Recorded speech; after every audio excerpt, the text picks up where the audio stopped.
नमस्कार, आप देख रहे हैं स्पेशल रिपोर्ट न्यूज रूम से। आपके साथ मैं हूं अंजना ओम कश्यप। 50,000 से ज्यादा कोरोना के मामले अब देश में हो गए हैं। विशेषज्ञ तो ये कह रहे हैं कि अभी अप्रैल मई का महीना तो सिर्फ झांकी है, असली कोरोना का कहर आना बाकी है। इस पर हम आपको पूरी रिपोर्ट दिखाएंगे। एम्स के डायरेक्टर आखिर ऐसा क्यों कह रहे हैं, लेकिन उससे पहले सुनाते हैं बुद्ध पूर्णिमा के दिन आज प्रधानमंत्री ने शांति का संदेश दिया। इस समय हम अपने आसपास ऐसे अनेकों लोगों को देख रहे हैं जो दूसरों की सेवा के लिए, किसी मरीज के इलाज के लिए, किसी गरीब को भोजन कराने के लिए, किसी अस्पताल में सफाई के लिए, किसी सड़क पर कानून व्यवस्था बनाए रखने के लिए 2400 घंटे काम कर रहे हैं। भारत में, भारत के बाहर ऐसा प्रत्येक व्यक्ति, विश्व के हर कोने में ऐसा प्रत्येक व्यक्ति अभिनंदन का पात्र है, नमन का पात्र है कि भारत निस्वार्थ भाव से, बिना किसी भेद के अपने यहां भी और पूरे विश्व में कहीं भी संकट में घिरे व्यक्ति के साथ पूरी मजबूती से खड़ा है। लाभ हानि, समर्थ असमर्थ से अलग हमारे लिए संकट की ये घड़ी सहायता करने की है। भारत आज प्रत्येक भारतवासी का जीवन बचाने के लिए हर संभव प्रयास तो कर ही रहा है, अपने वैश्विक दायित्वों का भी उतनी ही गंभीरता से पालन कर रहा है। साथियों, भगवान बुद्ध का एक एक वचन, एक एक उपदेश मानवता की सेवा में भारत की प्रतिबद्धता को मजबूत करता है। भारत निरंतर पूरी मानवता के लिए, पूरे विश्व के हित में काम कर रहा है और करता रहेगा। भारत की प्रगति हमेशा विश्व की प्रगति में सहायक होगी। साथियों, हमारी सफलता के पैमाने और लक्ष्य दोनों समय के साथ बदलते रहते हैं, लेकिन जो बात हमें हमेशा ध्यान रखनी है वो ये कि हमारा काम निरंतर सेवा भाव से ही होना चाहिए। अब बात कोरोना के कहर की, ये खबर थोड़ा डराती भी है, लेकिन अगर विशेषज्ञ ये कह रहे हैं कि देश भर में कोरोना के मामले अभी तो 50,000 के ऊपर गए हैं और ये सिर्फ झांकी है, असली कहर आना बाकी है, तो हर कोई जरा सा डर जाता है, सहम जाता है। लेकिन आखिर ऐसा क्यों कह रहे हैं एम्स के डायरेक्टर रणदीप गुलेरिया? उनसे हमारे सहयोगी ने बातचीत की है। समझिए कि आखिर क्यों वो कह रहे हैं कि कोरोना की इस बीमारी का पीक जून जुलाई में आ सकता है।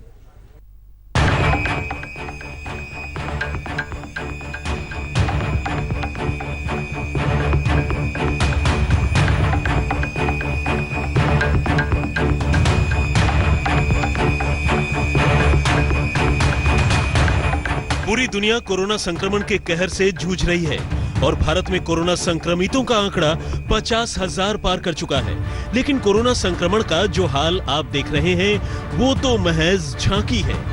विशेषज्ञों का कहना है कि कोरोना के कहर की असली पिक्चर तो अभी बाकी है। केसेस आस्ता आस्ता जो बढ़ रहे हैं उसके लिए जो प्रेडिक्शन है वो यही है कि समवेयर अराउंड जून एकदम केसेस काफी ज्यादा हो जाएंगे, उसकी हमें तैयारी करनी चाहिए। मुझे विश्वास है हर हिंदुस्तानी इस संकट का न सिर्फ सफलता से मुकाबला करेगा बल्कि इस मुश्किल घड़ी से विजयी होकर निकलेगा। कोरोना को हराने के लिए दुनिया भर में मुहिम चल रही है, लेकिन कोरोना पर एक रिसर्च बताती है कि भारत में कोरोना का रौद्र रूप अभी नहीं दिखा है। इस अध्ययन के मुताबिक जून और जुलाई में कोरोना का संक्रमण अपने पीक पर होगा। जून के आखिर में तो कोरोना अपने विकराल रूप में नजर आएगा। ये समझना जरूरी है कि कोरोना के केसेस तो काफी देर तक आएंगे। ये ऐसे नहीं कि एकदम बीमारी खत्म हो जाएगी। We will have to live with corona. लेकिन ये भी सही है कि हमें कोशिश करनी है कि आस्ता आस्ता केसेस कम हो और जो हॉटस्पॉट्स हैं उसमें इतने ज़्यादा केसेस ना हो। तो मेरा ये मानना है कि जैसे जैसे हम ट्रेंड देख रहे हैं और जो मॉडलिंग डेटा आ रहा है उसके हिसाब से ये लग रहा है कि जो हमने लॉकडाउन किया है उससे जो रैपिड स्पाइक था वो नहीं हुआ है। We have time to prepare as far as health care facilities are concern, but cases आस्ता आस्ता जो बढ़ रहे हैं उसके लिए जो प्रेडिक्शन है वो यही है कि समवेयर अराउंड जून एकदम केसेस काफ़ी ज़्यादा हो जाएंगे। उसकी हमें तैयारी करनी चाहिए। भारत में कोरोना का कहर अभी कम होने का नाम नहीं ले रहा है। दिल्ली, महाराष्ट्र, गुजरात, मध्य प्रदेश, राजस्थान, उत्तर प्रदेश, बिहार और पश्चिम बंगाल में कोरोना संक्रमण के मामले लगातार बढ़ रहे हैं। महाराष्ट्र में सबसे ज्यादा 16,758 कोरोना संक्रमित पाए गए हैं। गुजरात में कोरोना संक्रमितों की तादाद 6,625 तक पहुंच चुकी है। दिल्ली में 5,532 कोरोना संक्रमित हैं, तो तमिलनाडु में 4,829 और राजस्थान में कोरोना के 3,317 पॉजिटिव मामले सामने आए हैं। और देशों के हिसाब से हमारे यहाँ इतने ज़्यादा केसेस नहीं हुए। इतने दिन हमें मिले हैं, ऑलमोस्ट 6 हफ्ते मिल गए, जिससे हॉस्पिटल कोविड फैसिलिटीज़ बन गई हैं, लोगों की ट्रेनिंग हो गई, वेंटिलेटर्स आ गए हैं। हमारे जहाँ टेस्ट कम हो रहे थे वो एकदम बढ़ गए हैं। एक समय था जब हमारे टेस्ट जो हैं वो 1000 के करीब हो रहे थे, अब हम 80,000 टेस्ट कर रहे हैं। कुछ दिनों में हम 100,000 1 लाख कर लेंगे। भारत में सभी प्रदेशों में कोरोना का कहर नहीं है। तमाम शहरों में कोरोना के मामले बेहद कम हैं। भारत में कोरोना वायरस के 60% मामले तो सिर्फ 12 शहरों में पाए गए हैं। मुंबई में सबसे ज्यादा 9,945 कोरोना पॉजिटिव मामले सामने आए हैं, जबकि दिल्ली में 5,104 लोग कोरोना संक्रमित पाए गए हैं। इसके अलावा अहमदाबाद में 3,293 मामले, पुणे में 2,062 मामले, चेन्नई में 2,007 मामले सामने आए हैं। जयपुर, सूरत, पुणे, आगरा, कोलकाता, भोपाल, इंदौर और हैदराबाद में हर शहर में 500 से ज्यादा कोरोना संक्रमण के केस मिले हैं। भी जो स्पॉट आ रहा है केसेस का, हमारा जो डबलिंग टाइम है वो 11-12 से अब 11 की तरफ आ रहा है। लेकिन अगर न्यू केसेस का डबलिंग टाइम लूं तो वो 7 दिन का आ रहा है, और ये जो केसेस हैं ये 6 दिन पुराने हैं। तो अभी जो नंबर ऑफ केसेस बढ़ रहे हैं ये लॉकडाउन खुलने के बाद में, रियायत के बाद में नहीं आ रहे। उसके केसेस तो 5 दिन के बाद आएंगे। सो मेरे को डेफिनेटली कंसर्न है इस वक्त में जो स्पॉट आया है, इसका मतलब है कि लॉकडाउन के आखिरी में लोगों ने चीटिंग करी है। ये हाल तो तब है जब देश में लॉकडाउन चल रहा है। 40 दिनों तक पूरे देश में सख्ती के साथ लॉकडाउन का पालन करवाया गया, जबकि 4 मई से इसमें कुछ ढील दी गई। लॉकडाउन के बावजूद भी कोरोना के केस लगातार बढ़ते जा रहे हैं। एम्स के डायरेक्टर रणदीप गुलेरिया का तो मानना है कि अभी पीक आना बाकी है, यानी पीक होगा जून और जुलाई में। एम्स के डायरेक्टर की माने तो खतरा अभी टला नहीं है। देश में कोरोना के कुल मामले अब 52,952 तक पहुंच चुके हैं। 12 दिनों के भीतर ही यहां कोरोना के मामले दोगुने हो जा रहे हैं। पिछले 3 दिन में कोरोना के 10,000 से ज्यादा मामले सामने आए हैं। 7 मई को अकेले भारत में 3,561 केस आए हैं, जबकि दुनिया भर में 7 मई को एक दिन में 92,650 कोरोना पॉजिटिव केस सामने आए हैं। अगर आप सारा ग्लोबल डेटा देखें तो एक दफ़ा जब पीक होता है तो उसके बाद आस्ता आस्ता प्लेटू होके केसेस कम होने लगते हैं। न्यूयॉर्क में भी अब कम हो गए हैं, इटली, स्पेन में भी कम होने लगे। तो हमारा भी आस्ता आस्ता जो है केसेस जो है उसके बाद अगले कुछ हफ्तों में कम हो। कोरोना ने दुनिया बदल दी, जीने का ढंग बदल दिया। कोरोना के डर से लोग घरों में ही कैद हैं। दुनिया के तमाम देशों में लॉकडाउन है। दुनिया की बड़ी से बड़ी अर्थव्यवस्थाओं की हालत खस्ता हो चुकी है। सबको बस एक ही फिक्र खाए जा रही है कि आखिर कोरोना का ये संकट कब खत्म होगा। लेकिन डॉक्टरों का नया दावा तो इशारा कर रहा है कि कोरोना का रौद्र रूप दिखना अभी बाकी है। प्रशस्ति शांडिल्य के साथ अशोक सिंघल, दिल्ली, आज तक। बात कोरोना की हो रही है तो आपको बताएं ये संक्रमण सबसे तेज रफ्तार से इस वक्त महाराष्ट्र में भाग रहा है, लेकिन महाराष्ट्र में भी सिर्फ मुंबई 63% महाराष्ट्र के मामले मुंबई में है। मुंबई में 10,000 का आंकड़ा पार कर चुका है कोरोना का केस।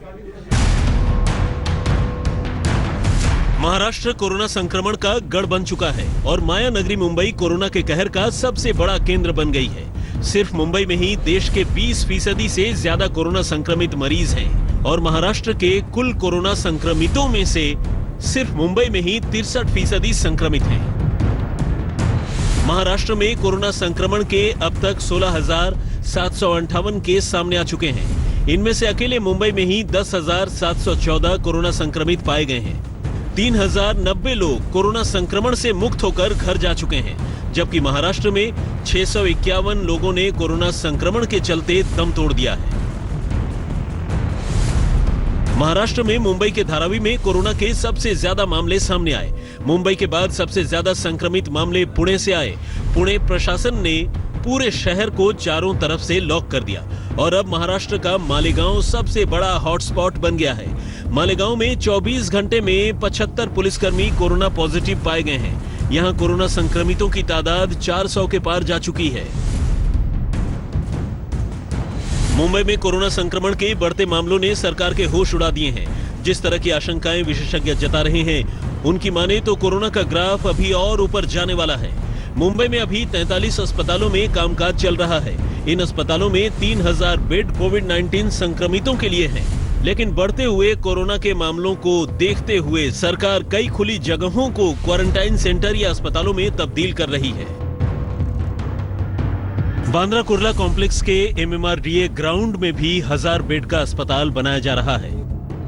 वर्ली के स्टेडियम में भी 600 से ज्यादा बेड के अस्पताल की तैयारी है, जिसमें ICU का भी इंतजाम है। वहीं नेहरू साइंस सेंटर कोविड-19 फैसिलिटी में तब्दील हो चुका है।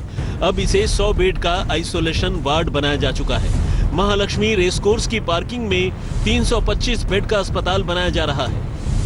मुंबई अपने सबसे बुरे समय के लिए तैयार हो रहा है। कोरोना वायरस के जो केसेस है वो 10,000 का आंकड़ा पार कर चुका है। BMC की माने तो ये आंकड़ा 80,000 तक पहुंच सकता है। इसलिए अब मुंबई के जो ओपन स्पेसेस है, पार्किंग लॉट्स हो, एग्जीबिशन सेंटर्स हो, डोम सेंटर्स हो, साइंस सेंटर्स हो, सभी कुछ उन सबको अब क्वारंटाइन सेंटर्स और ओपन हॉस्पिटल्स में कन्वर्ट किया जा रहा है। 100 बेड बनेंगे और हमारा लगभग 5 दिन में कंप्लीट होगा। और यहाँ पे किन को लाया जाएगा? यहाँ पे positive patients isolation centre. Maharashtra में कोरोना ने बड़ी तादाद में कोरोना के कर्म योद्धाओं को निशाने पर लिया है। मुंबई के JJ पुलिस स्टेशन में 26 पुलिसकर्मी अब तक संक्रमित हो चुके हैं।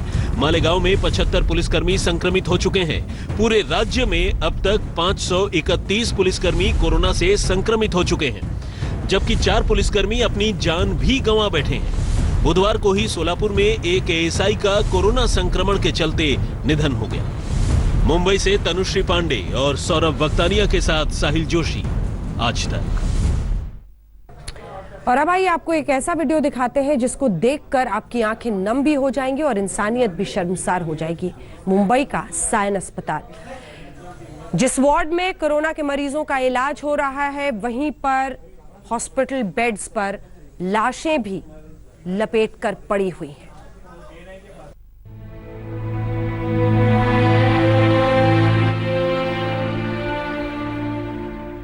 ये कोरोना संक्रमण काल की सबसे विभत्स तस्वीर है जो सोशल मीडिया पर भी वायरल हो रही है।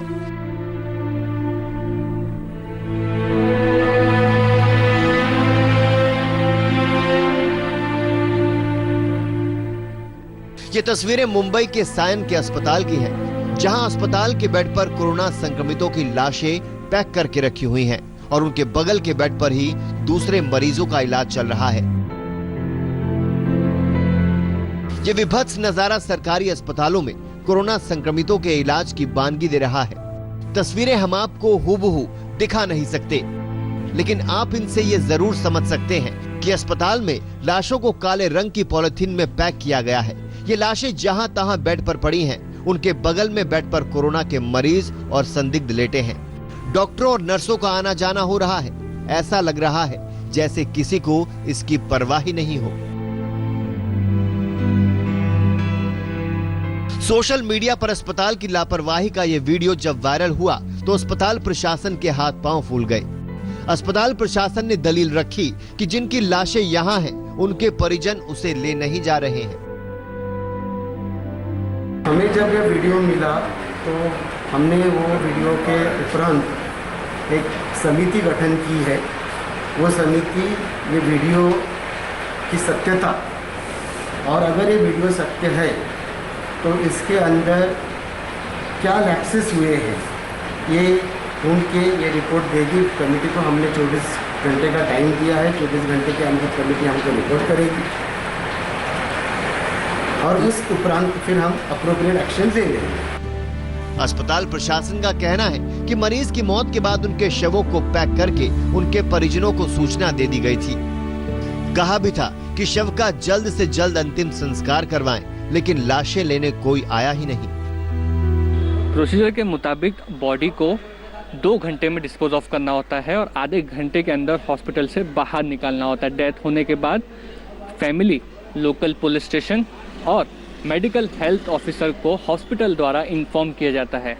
एक टीम बीएमसी और पुलिस की बॉडी के साथ में रहती है ताकि उस बैग को फैमिली वाले खोल ना लें। सायन के सरकारी अस्पताल से ये विभत्स तस्वीरें आई तो राजनीति भी गरमाई। विपक्ष के नेता देवेंद्र फडणवीस इसे गंभीर मसला बता रहे हैं तो बीजेपी ने सरकार और बीएमसी पर हमला किया। एक जगह पर पेशेंट का ट्रीटमेंट और उसके बगल में ही कोरोना की डेड बॉडी। किस प्रकार की ट्रीटमेंट है? मुंबई जैसा शहर, मुंबई महानगर पालिका जिसकी कई हजार करोड़ का फिक्स डिपॉजिट, 11 IAS अधिकारी, इतनी बड़ी रचना होने के बाद भी मुंबई में सायन में इस प्रकार से पेशेंट के साथ खिलवाड़, यह कौन सा सायन पैटर्न मुंबई महानगर पालिका ने लाया है? एक्चुअली वास्तव में ये असंवेदनशीलता, जिसको हम बोलते हैं कि एक इररिस्पॉन्सिबल कैजुअल बिहेवियर। अब 4 मृतदेह पड़े थे, 4 उसमें जिंदा आदमी और मृत आदमी बगल बगल में। अब वो वहाँ के पेशेंट हमको कह रहे कि उसके रिश्तेदार कहते साहब हम लाचार है, मृतदेह के बाजू में पानी पीना पड़ता है, खाना खाना पड़ता है और म्युनिसिपैलिटी और राज्य सरकार कुछ कर नहीं रही है। इस मसले पर अस्पताल प्रशासन जो भी सफाई दे, लेकिन ये मामला तो सीधे सीधे लापरवाही और असंवेदनशीलता से जुड़ा है। अस्पताल का वीडियो सोशल मीडिया पर वायरल हो रहा है और लोग इस पर अपनी नाराजगी भी जाहिर कर रहे हैं। मुस्तफा शेख, मुंबई आज तक। स्पेशल रिपोर्ट में न्यूज रूम से फिर आपका स्वागत है। आपके साथ मैं हूं अंजना ओम कश्यप और खबरों की शुरुआत इस अपडेट के साथ कि कोरोना के मामलों में आईसीएमआर ने टेस्टिंग की जो सुविधाएं हैं वो दिल्ली में बढ़ाई हैं। कोविड टेस्टिंग लैब दिल्ली में आईसीएमआर ने बढ़ाए हैं। दिल्ली में कोरोना टेस्टिंग लैब की संख्या अब 8 के बजाय 13 हो गई है। पहले दिल्ली में 8 प्राइवेट लैब ही सैंपल ले रही थी। सभी लैब्स में 5910 सैंपल कलेक्ट करने की क्षमता है। 8 के बजाय अब 13 ऐसे लैब्स होंगे जहां पर कोविड टेस्टिंग की सुविधा होगी।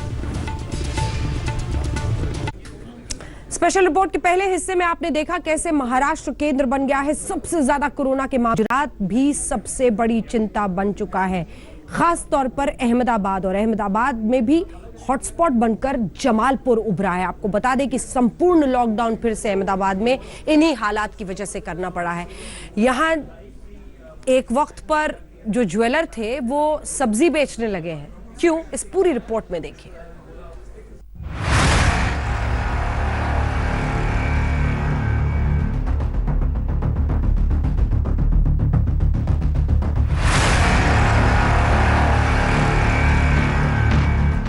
देश में लॉकडाउन को 44 दिन हो चुके हैं, लेकिन कोरोना की रफ्तार रुकने के बजाय और स्पीड पकड़ती जा रही है।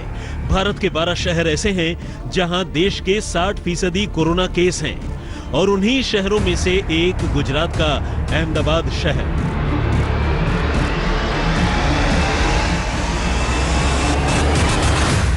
जबरदस्त चहल पहल के लिए मशहूर अहमदाबाद शहर में वायरस ने ऐसी घुसपैठ की है कि आज खौफ ही खौफ पसरा है।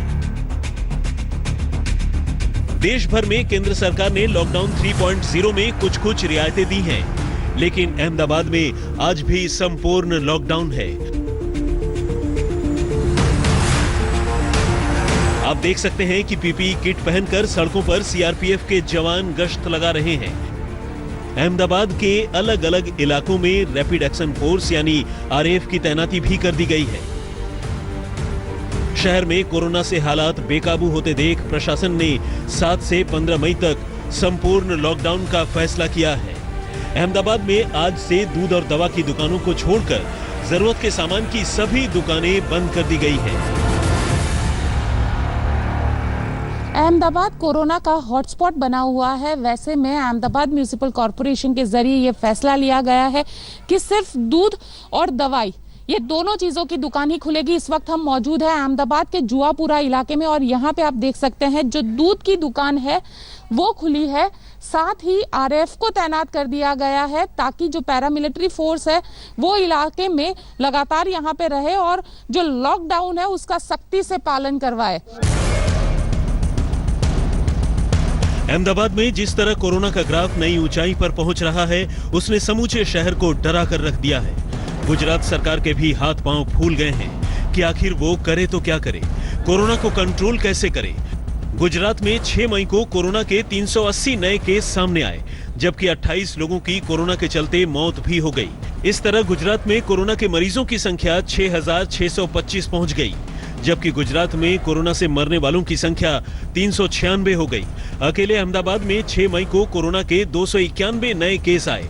इस तरह अहमदाबाद में कोरोना के मरीजों की तादाद 4,735 पहुंच गई। हम आपको बता दें कि अकेले अहमदाबाद में कोरोना से अब तक 297 की मौत हो चुकी है। गुजरात और अहमदाबाद में कोरोना के आउट ऑफ कंट्रोल होने पर कांग्रेस ने सियासत शुरू कर दी है। कांग्रेस ने आरोप लगाया है कि राज्य में कोरोना का ग्राफ अहमदाबाद में 24 फरवरी को हुए नमस्ते ट्रंप कार्यक्रम के चलते बढ़ा है। ये सिचुएशन के लिए नमस्ते ट्रंप कार्यक्रम जिम्मेदार है, क्योंकि 30 जनवरी को WHO ने पूरे वर्ल्ड में हेल्थ इमरजेंसी डिक्लेयर की थी। अमेरिका ने भी अपने वहां 31 जनवरी को हेल्थ इमरजेंसी डिक्लेयर की थी और 7 फरवरी को देश के हेल्थ मिनिस्टर ने पार्लियामेंट में भी बताया था कि किस हालात का हम सामना करने जा रहे हैं। फिर भी यह कार्यक्रम हुआ। 24 फरवरी को प्रेसिडेंट ट्रंप अहमदाबाद आने वाले थे। उनके साथ बहुत ही बड़ी तादाद में सिक्योरिटी स्टाफ, डेलीगेशंस और हजारों की तादाद में विदेशी लोग अहमदाबाद आए। न कोई मेडिकल चेकअप हुआ, न स्क्रीनिंग हुआ और एक स्टेडियम में लाखों की संख्या में लोगों को लाया गया। पूरे रूट पे लाखों लोगों को साथ साथ खड़ा किया गया। WHO की जो सोशल डिस्टेंसिंग की गाइडलाइन थी उसका भंग हुआ और जो मेडिकल प्रिकॉशंस लेने चाहिए वो भी नहीं लिए गए। उसकी वजह से कम्युनिटी ट्रांसमिशन यहाँ से शुरू हुआ और आज लोग मर रहे हैं। हम आपको बता दें कि अहमदाबाद में कोरोना से सबसे ज्यादा प्रभावित जमालपुर इलाका है। यहाँ अब तक 728 कोरोना के केस आ चुके हैं, जबकि 79 लोगों की कोरोना से मौत भी हो चुकी है। पूरे जमालपुर इलाके को कंटेनमेंट जोन बनाकर सील कर दिया गया है। देश में महाराष्ट्र के बाद गुजरात ऐसा दूसरा राज्य है जहां पे सबसे ज्यादा कोरोना की वजह से मौत हुई है और उसमें भी अहमदाबाद और खास करके वर्ल्ड सिटी का पुराना अहमदाबाद जो है वो इसका हॉटस्पॉट बना हुआ है। इस वक्त हम मौजूद है जमालपुर में और जमालपुर जो है वो पूरी तरीके से क्वारंटीन कर दिया गया है। दरअसल जमालपुर अकेला ऐसा इलाका है जहां पे 79 लोगों की मौत हुई है और ये मौत जो है वो दिल्ली और उत्तर प्रदेश दोनों राज्यों से ज्यादा अकेले जमालपुर इलाके में मौतें हुई है। ये सबसे बेहद चौंकाने वाला है क्योंकि गुजरात के अंदर पिछले 24 घंटे में और खास करके अहमदाबाद में 39 लोगों की मौत हुई है। आप देख सकते हैं कि पूरे जमालपुर इलाके को क्वारंटीन कर दिया गया है। पूरे अहमदाबाद में हालात विकट हैं। कोरोना की इस जद्दोजहद के बीच सिर्फ देश ही नहीं विदेश के लोग भी मदद के लिए आगे आ रहे हैं। अहमदाबाद में एक रूस का टेनिस खिलाड़ी लोगों को खाना बांट रहा है। I wouldn't call it stuck. It's a great opportunity for me to spend this quarantine with the use for the people. Gujarat में कोरोना ने हालत बदल दिए हैं। कोरोना काल क्या कुछ नहीं करवा रहा है।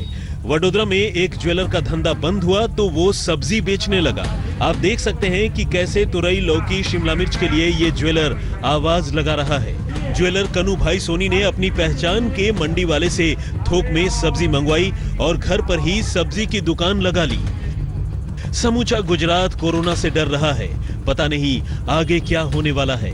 सरकार और प्रशासन के लिए भी कोरोना बड़ी चुनौती बन गई है। अहमदाबाद से गोपी खांघर के साथ आज तक ब्यूरो। मुंबई, अहमदाबाद, दिल्ली, ये तमाम ऐसे मेट्रो शहर जहां पर बेतहाशा बढ़ रहे हैं कोरोना के मामले। यहां दिल्ली में भी हाई स्पीड पर कोरोना केसेस बढ़ रहे हैं। दूसरी तरफ कैसे सुरक्षा बलों के लिए भी कहर बनकर, क्योंकि कई जगहों पर कोरोना पॉजिटिव पाए गए हैं जवान।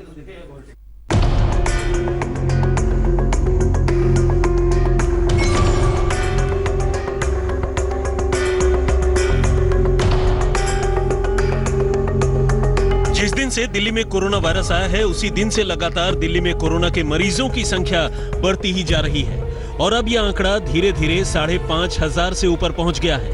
हम आपको कोरोना काल में दिल्ली की दशा और दिशा दिखाएंगे।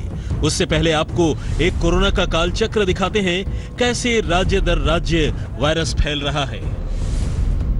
अप्रैल और मई की तुलना में कोरोना का काल चक्र हरियाणा, पंजाब और तमिलनाडु में सबसे तेज घूमा है। 24 से 30 अप्रैल तक हरियाणा में 31.8 दिन में कोरोना के केस डबल हो रहे थे, जो 1 से 7 मई के बीच 6.5 दिन में ही डबल हो रहे हैं। इस तरह पंजाब में पहले 16.4 दिन में कोरोना के केस डबल हो रहे थे, जो पिछले 7 दिनों में 2.9 में डबल हो रहे हैं। तमिलनाडु में भी हालात विकट हैं। यहाँ पहले 16.6 दिन में कोरोना के केस डबल हो रहे थे, वो अब 5.7 दिन में डबल हो रहे हैं। दिल्ली की बात करें तो 24 से 30 अप्रैल के बीच यहाँ कोरोना के केस 11.2 दिन में डबल हो रहे थे, जो 1 से 7 मई के बीच 9.2 दिन में डबल हो रहे हैं। इनमें उत्तर प्रदेश का रिकॉर्ड अच्छा है। पहले यहाँ 13.1 दिन में कोरोना के केस डबल हो रहे थे, जो अब 15.2 दिन में डबल हो रहे हैं। जबकि देश की बात की जाए तो पहले 11.6 दिन में कोरोना के केस दुगने हो रहे थे, जो अब पिछले 7 दिन में 10.3 दिन में ही दुगने हो रहे हैं। बाकी राज्यों का हाल भी आपके सामने है। लेकिन कोरोना की इस नई दहशत के बीच केजरीवाल कह रहे हैं कि अब कोरोना से लड़ना सीखना होगा और दिल्ली के लिए उनकी तैयारी पूरी है। कोरोना की लड़ाई से कोरोना को डील करने के लिए आज हम तैयार हैं। कल को अगर केस बढ़ भी गए, हमारी तैयारी है उससे डील करने के लिए। लगभग 30 से 40 हजार केसेस अगर एक साथ हो जाते हैं, एक्टिव केसेस नहीं कह रहे, एक्टिव 30,000 40,000 केसेस अगर हो जाते हैं, हम तैयार हैं।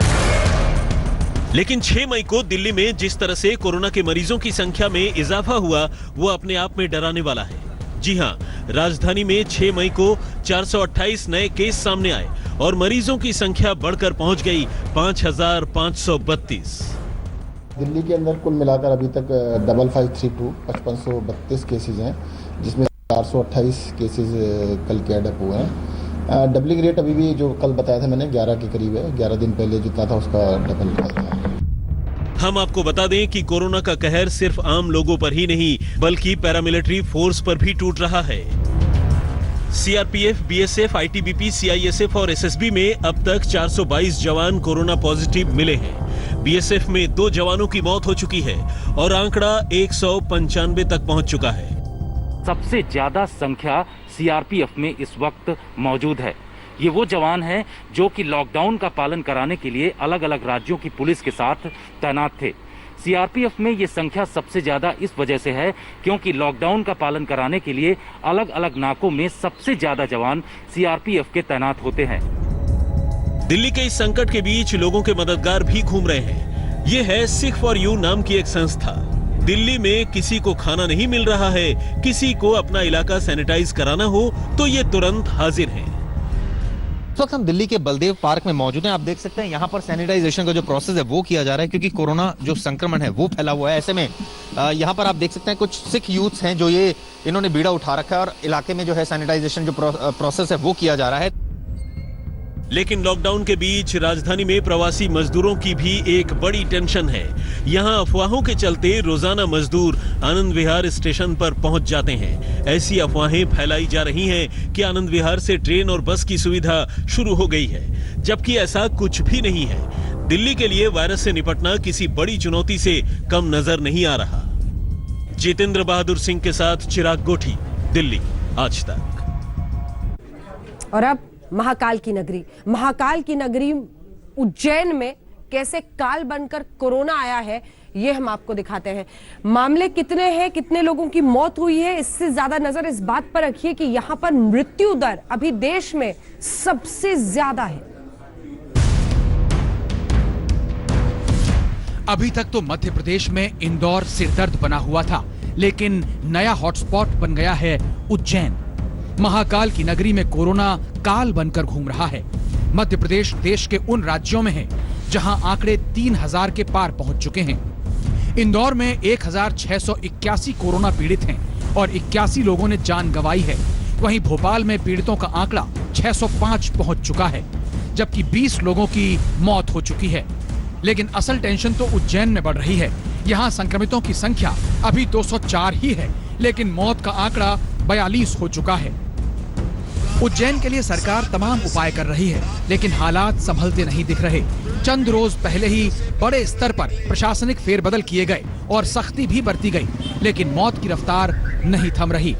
लॉकडाउन पे फोकस हमारा बहुत ज्यादा रहेगा और अनावश्यक रूप से जो लोग बाहर घूम रहे हैं, जो अनावश्यक रूप से पास जारी हुए हैं, उन पे हम लोग एक बार पुनर्विचार करेंगे और लॉकडाउन को और सख्त बनाएंगे। मौत के आंकड़ों के मामले में उज्जैन कई राज्यों से आगे निकल चुका है। तमिलनाडु में कोरोना पीड़ितों की संख्या 4058 है, जबकि 33 की मौत हुई है। वहीं आंध्र प्रदेश में 1717 पीड़ित हैं, 36 की जान जा चुकी है। बिहार में 536 पीड़ित हैं, 4 लोगों की मौत हुई है। पंजाब में 1451 संक्रमित हैं और 25 लोगों ने जान गंवाई है। वहीं केरल में 502 लोग पीड़ित हैं और 4 की मौत हुई है। लेकिन उज्जैन के आंकड़े आपके सामने हैं। उज्जैन में अभी भी बड़ी संख्या में टेस्टिंग बाकी है। ऐसे में आशंका जताई जा रही है कि आंकड़े काफी तेजी से बढ़ सकते हैं। महज 201 कोरोना मरीजों वाले उज्जैन में 42 लोगों की जान चले जाना वाकई गंभीर बात तो है, लेकिन इससे भी ज्यादा खतरनाक बात यह है कि इनमें से 36 लोगों ने महज 21 दिनों में ही अपनी जान गंवा दी है। यानी आंकड़े साफ गवाही दे रहे हैं कि उज्जैन में कोरोना की वजह से मौतों का ग्राफ तेजी से ऊपर की ओर जा रहा है। कैमरामैन साजिद आलम के साथ रवीश पाल सिंह, उज्जैन, आज तक।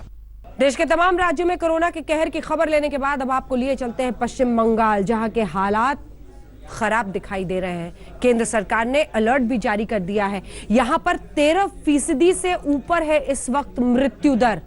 क्या हो रहा है पश्चिम बंगाल में? कोरोना के इस संकट के बीच पश्चिम बंगाल एक नया सिरदर्द बनकर उभर रहा है। जी हां, यहाँ कोरोना वायरस से मृत्यु दर की बात की जाए तो पश्चिम बंगाल में अन्य राज्यों के मुकाबले सबसे ज्यादा है। केंद्र सरकार ने जानकारी दी है कि पश्चिम बंगाल में कोरोना से मौत की दर 13.2% है। जहां एक और केंद्र सरकार अपना राग अलाप रही है, तो राज्य सरकार अपनी ही धुन सुना रही है। समझना ये मुश्किल है कि आखिरकार जनता किसे देखे, किसे सुने, किस पर विश्वास करे और कैसे ये समझ ले कि ये सब एक मंच पर भी नहीं आ सकते इतनी बड़ी लड़ाई पे जीत हासिल करने के लिए। कैमरा पर्सन तापस बैरी के साथ मनोज्ञा लोईवाल, कोलकाता, आज तक। वैसे के साथ स्पेशल रिपोर्ट में न्यूज रूम से इतना ही। देश दुनिया की बाकी खबरों के लिए आप देखते रहिए आज तक। नमस्कार, मैं हूं अंजना ओम कश्यप। हमें उम्मीद है ये वीडियो आपको पसंद आया होगा। लेटेस्ट खबरों के लिए यूं ही देखते रहिए आज तक और इस वीडियो के पसंद आने पर लाइक, शेयर एंड सब्सक्राइब करना ना भूलें।